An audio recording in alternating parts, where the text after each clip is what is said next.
તો આશીષભાઈને કોઈ બીક નથી, ભય નથી કે આશીષભાઈ સૌથી સાચા છે જે ખુલીને બોલી રહ્યા છે? ને મનથી એવું લાગ્યું કે ક્યાંક ને ક્યાંક આ પરિવાર, આ બાળકો, આ તંત્ર, આ સિસ્ટમની ભ્રષ્ટાચારની ભેટ ચડી ગયા છે. એવી કોઈ ચર્ચા કોઈ કોર્પોરેટર જોડે થતી હોતી નથી. તો પછી તમે કોર્પોરેટર સાઇન કેમ કરી દો છો? આ તો કાલ ઉઠીને તમારી પાસે કોઈ પણ જગ્યા પર સાઇન. તો આ વડોદરા શહેરના નાગરિકોને ખરેખર કહું છું કે આ 12 બાળકો જો ન મર્યા હોત તો તમને જાણ જ ના થઈ હોત કે આપણી આટલી મોટી મહામૂલી જગ્યા ફક્ત 25,000માં જતી રહી છે. નમસ્કાર, આપ જોઈ રહ્યા છો યુટીસી ન્યૂઝ. વડોદરા શહેરમાં હરણી બોટ દુર્ઘટનામાં માસૂમ 12 બાળકોના મોત અને 2 શિક્ષિકાઓના મોતને 1 વર્ષ પૂર્ણ થઈ ગયું છે. પરિવારજનો આજે પણ ન્યાય માંગી રહ્યા છે અને આ પરિવારજનો સાથે વડોદરાના એકમાત્ર કાઉન્સિલર આશીષ જોશી તેમના પડખે ઊભા છે. આશીષ જોશી સતત આ 1 વર્ષ દરમિયાન આ મામલે અવાજ ઉઠાવતા આવ્યા છે. આજે પણ પ્રાંત અધિકારીના ત્યાં સુનાવણી હતી અને ત્યાં પણ રજૂઆતો કરવામાં આવી છે. આપણી સાથે આશીષ જોશી જોડાયા છે અને તેમની સાથે વાત કરીશું, જેઓ વડોદરા મહાનગરપાલિકાના કાઉન્સિલર છે. આશીષભાઈ, હરણી બોટ દુર્ઘટનાને 1 વર્ષ થયું, તમે ત્યાંના સ્થાનીય કાઉન્સિલર છો, એટલા માટે તમે સામે છો કે પછી એ બાળકો પ્રત્યે તમને વધારે લાગણી છે એટલા માટે આ આમની સાથે છો? હું કાઉન્સિલર તરીકેની જવાબદારીમાં છું, પણ બાળકોની જે પરિવારની જે સ્થિતિ છે એને જોયા પછી હું એમની સાથે છું. મને મનથી એવું લાગ્યું કે ક્યાંક ને ક્યાંક આ પરિવાર, આ બાળકો, આ તંત્ર, આ સિસ્ટમની ભ્રષ્ટાચારની ભેટ ચડી ગયા છે. આ એક પ્રકારની એવી દરખાસ્ત કે જે વડોદરા શહેરનું આટલી મોટી મહામૂલી પ્રોપર્ટી, જેને મામૂલી વાર્ષિક 3 લાખ, માસિક 25,000ના ભાવે આપી દેવામાં આવી, જ્યારે આ કોટિયા બંધુએ પોતે આ કોન્ટ્રાક્ટ માંગવાની જે અરજી કરી ત્યારે પોતે એલિજિબલ નહોતા અને 6 મહિનામાં જ એવા કોઈક ડોક્યુમેન્ટો ભેગા કરીને ફરી એલિજિબલ થઈ જાય છે. પછી 1 રૂપિયાની દરખાસ્ત આવે છે કે 1 રૂપિયા ટોકનથી અમે લઈશું. પછી કોર્પોરેશન પર એહસાન કરતા હોય એમ મહિને 25,000 આપીને આખું તળાવ ડેવલપ કરે છે. કોન્ટ્રાક્ટમાં એમને પેડલ બોટ ચલાવવાની જવાબદારી આપવામાં આવી, ચલાવી એમને મોટર બોટ.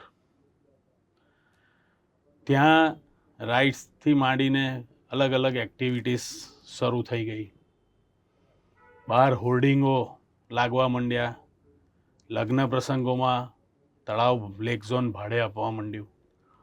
આ તમામ બધી જ વિગતો કોર્પોરેશનના તંત્રની દેખરેખ હેઠળ ચાલતી હોય એ પ્રમાણેની કાર્યવાહી થવા.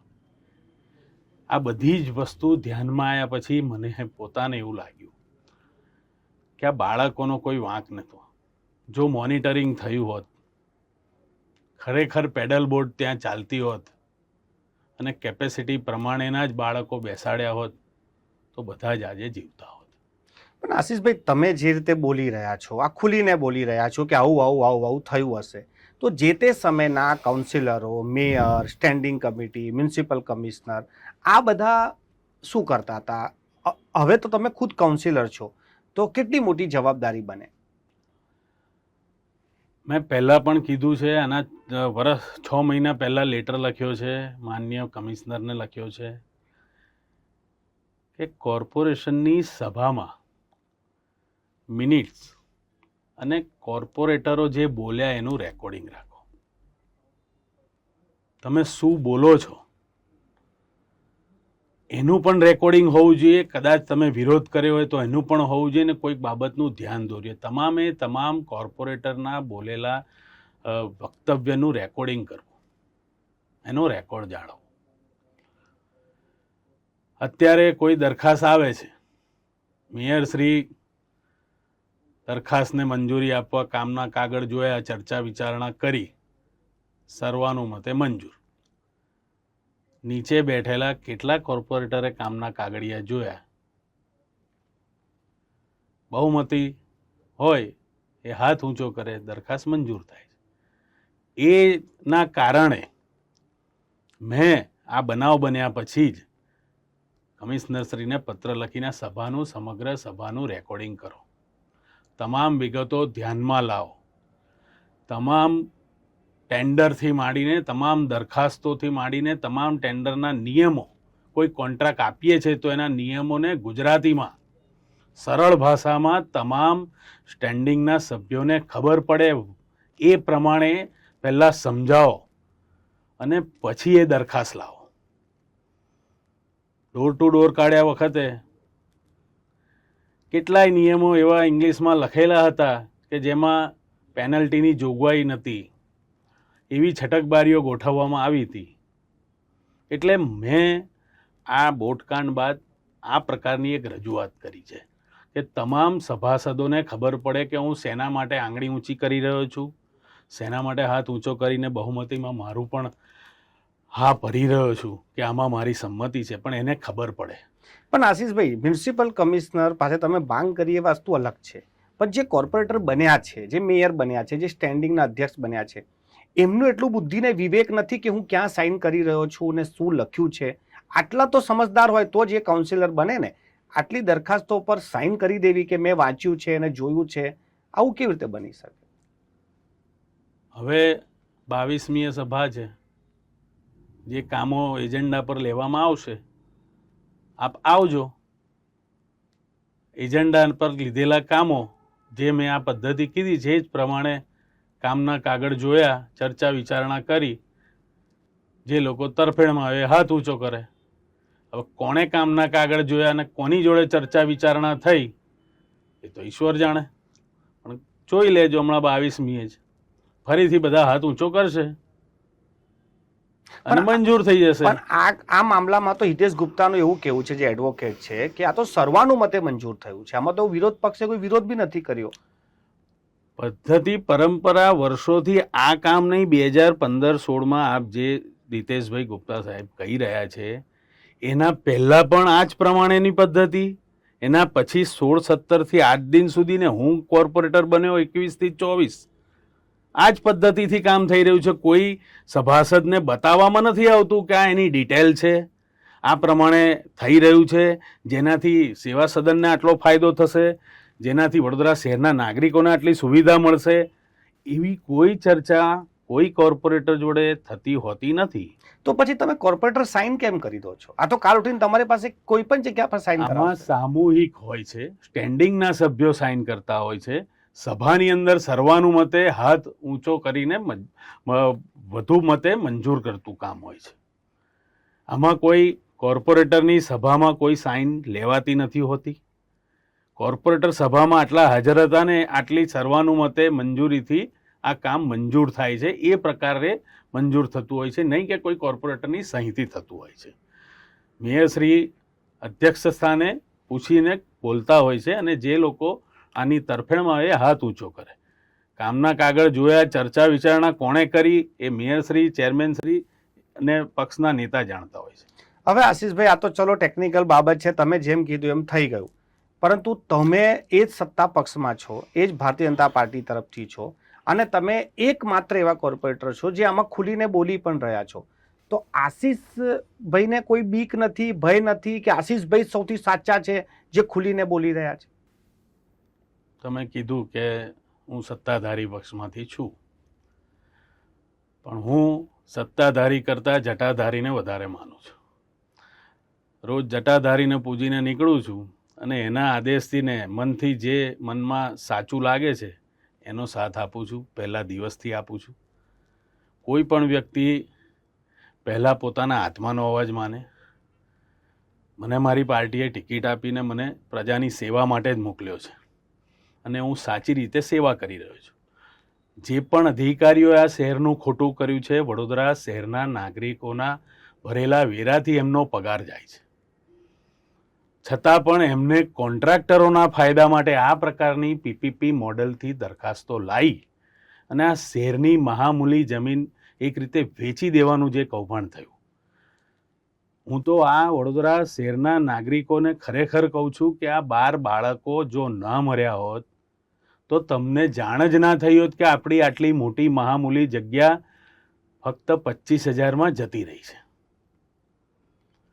આ 12 બાળકોનો આભાર માનવો જોઈએ. જતા જતા આ શહેરના નાગરિકોને સારું કરીને ગયા છે. એ તો જતા રહ્યા અને આજે એમના મા બાપ, એમના વાલીઓ વળતર માટે ધક્કા ખાય, ન્યાય માટે ધક્કા ખાય. કેટલી દુઃખદ બાબત. 18 તારીખે આ વડોદરા શહેરના જેટલા પણ પત્રકારો ત્યાં હાજર હતા, ચોધાર આંસુ રડ્યા છે. રિપોર્ટર રડે, કેમેરામેન રડે, પત્રકાર રડે. એટલે તમે વિચારી શકો કે એ માની પરિસ્થિતિ શું હશે, કેવું એ લોકોનું મનના ભાવ હતા. એટલે આ બધું પક્ષાપક્ષીથી હું ઉપર ગણું છું. સત્તાધારી પક્ષ છે તો શું થયું? હું બોલું છું, મેં તો સભામાં પણ કીધું છે કે તમે પાર્ટી રિપીટ કરે કે ના કરે, પણ આ ધરતી પર જો તમારે રિપીટ થવું હોય તો આમાં સાથ આપજો મને. મેં તમામ કોર્પોરેટરને શ્રદ્ધાંજલિ માટે આમંત્રિત કર્યા. કદાચ એમની ભાવના હશે પણ ના આવ્યા કોઈને કોઈ કારણસર, પણ મારા વોર્ડના 4 કોર્પોરેટર અમે સાથે રહ્યા, એનો મને ગર્વ છે. એટલે ભાવના એક એવી હોવી જોઈએ કે મને મારો શહેર અધ્યક્ષ નારાજ થશે, મારો ધારાસભ્ય નારાજ થશે, મારો પ્રભારી મંત્રી નારાજ થશે, એવું ના હોવું જોઈએ. પણ આશીષભાઈ, જો તમે કેટલું બી માનો, તમે સાચા હોઈ શકો કે સાચા છો, પરંતુ એક પોલિટિકલ કરિયર પણ હોય છે કે હવે ચૂંટણી પણ આવી રહી છે, ચૂંટણીનું વર્ષ છે, આશીષભાઈને ટિકિટ ના આપે તો પછી આશીષભાઈ શું કરે? હું એ જ કહું છું કે અહીં સત્તાની લાલચ ક્યારેય નથી. વોર્ડના પ્રમુખ તરીકે કોઈ દિવસ ટિકિટની માંગણી આશીષ જોશીએ નથી કરી. કોર્પોરેટર બનવું છે, દંડક બનવું છે, પક્ષનો નેતા, મેયર કે કોઈ હોદ્દો મળવો જોઈએ કે ફરી રિપીટ થવું છે. મહાદેવની ઈચ્છા હશે તો ગયા વખતે બી જે થયું તો ચમત્કાર એ કરશે, અને એની ઈચ્છા નહીં હોય, ઘરની બાજુમાં મહાદેવ છે, પૂજા કરીશું, એની જે ઈચ્છા હશે કરીશું. લાલચથી કોઈ કામ, સાચું કામ બગાડવું એ મારો ધર્મ નથી. રિપીટ થવા માટે હું ચૂપ બેસી રહું, મારા વોર્ડની સ્કૂલ હોય, મારા વોર્ડના વિદ્યાર્થીઓ હોય, લોકો રડતા કકડતા હોય. આ 1 વર્ષ તમે માનો છો કે જ્યારે જાન્યુઆરીમાં વોટકાંડ થયા પછી જેમ જેમ હોળી ધૂળેટી આવે, રક્ષાબંધન આવે, દિવાળી આવે, એ પરિવારના ઘેર કોઈ ગયું હોય તો એમને ખબર પડે કે કેમના મા બાપ દીકરા દીકરીને યાદ કરે છે. પહેલી તહેવાર. આશીષભાઈ, ખૂબ જ સંવેદનશીલ વસ્તુ છે. હવે માનો બાળકો નથી રહ્યા, આજે પણ સુનાવણી હતી, શું માંગ છે હવે તંત્ર પાસેથી? આજે શું થયું છે અને આગળ આ લડાઈ કેવી રીતે ચાલશે?